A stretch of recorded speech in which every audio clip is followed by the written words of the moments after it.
E, finalmente, número 4, que vai dar mais trabalho de explicar, são os bens interiores e espirituais.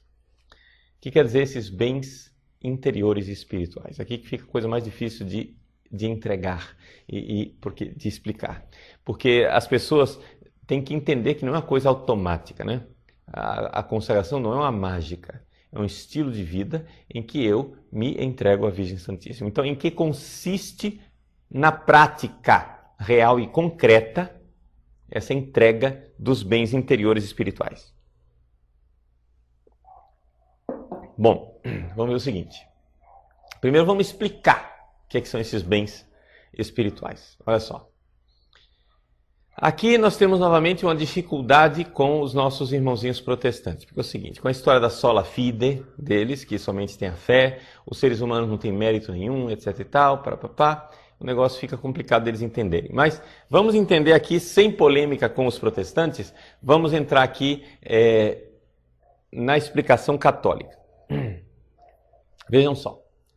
Nós católicos cremos que existe uma heresia chamada heresia pelagiana.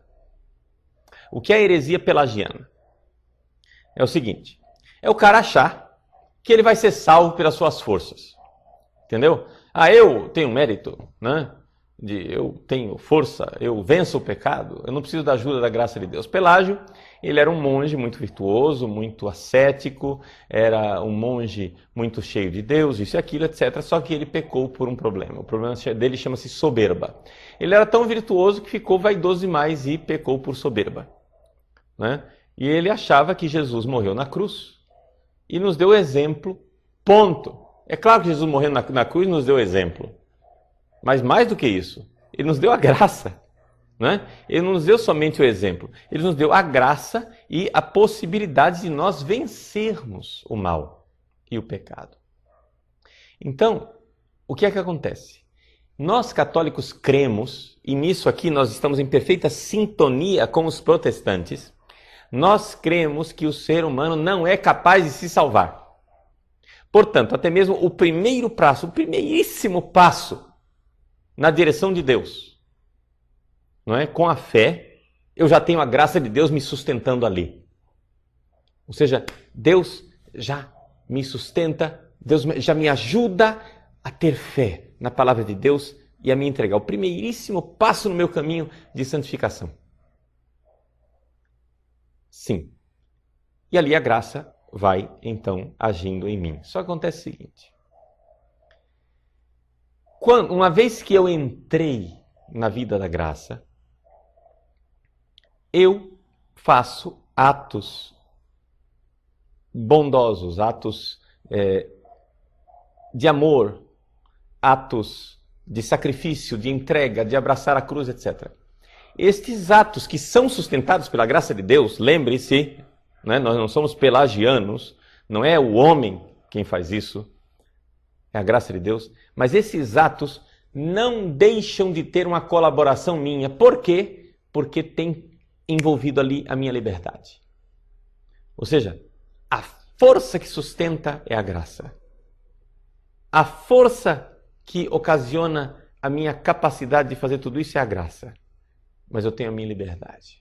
Eu poderia me fechar à graça e não fazer nada disso. Então o fato de eu colaborar com a graça de Deus, Deus opera a salvação, mas o homem coopera. O fato de eu cooperar, isso é algo meritório. Está entendendo? E isto significa que eu ganho méritos com isso. O que quer dizer esses méritos? Quer dizer o seguinte, que existe um crescimento na graça, não é? E então eu vou merecendo mais graças. A graça é de graça, você vai dizer, padre. Como é que você vai pagar pela graça? Eu não estou pagando pela graça, você não está entendendo. Não é questão de pagar a graça, mas é uma questão de promessa de Deus. Deus promete agraciar aqueles que se abrirem à graça. Então, se eu me abro à graça, isto é um mérito, não é? Isto é alguma coisa que eu fiz, cooperando com Deus. mas que me abre a graça, isso quer dizer que eu vou crescendo de forma meritória. Meritória, eu vou crescendo. Então, esse crescimento meritório, ele pode ser considerado em 3 aspectos. Não é? Primeiro, esse aspecto propriamente falando do mérito, que é assim, graças que eu vou recebendo aqui nessa vida, não é? Dons, milagres, prodígios, providências divinas, etc. Tudo isso é graça. E também a glória que eu receberei no céu. Porque no céu a glória não é igual para todo mundo. Compreende? No céu existe hierarquia. No céu existe mais e existe menos. Não é? Uma coisa é você ser, nessa vida aqui, uma monja de clausura, que se entrega piedosa e devotamente, como Santa Teresinha fez, se doando totalmente de todo o coração a Deus, se sacrificando. E outra coisa é você ser, sei lá, um sujeito, um criminoso que viveu a vida inteira na má vida e no último momento se arrepende e entra no céu. Ora, a irmã de clausura que viveu santamente, ela será perfeitamente feliz no céu.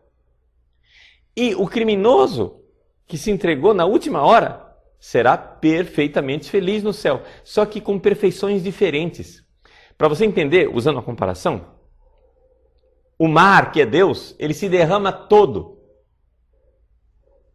numa tampinha de garrafa, num balde, numa piscina olímpica, numa lagoa. Ou seja, o mar se derrama todo e fica todo mundo plenamente cheio. Mas a perfeição, a plenitude da piscina não é a mesma coisa da tampinha de garrafa. Você está entendendo? Então no céu existe diferença na glória das pessoas. Então existem santos mais gloriosos e santos menos gloriosos.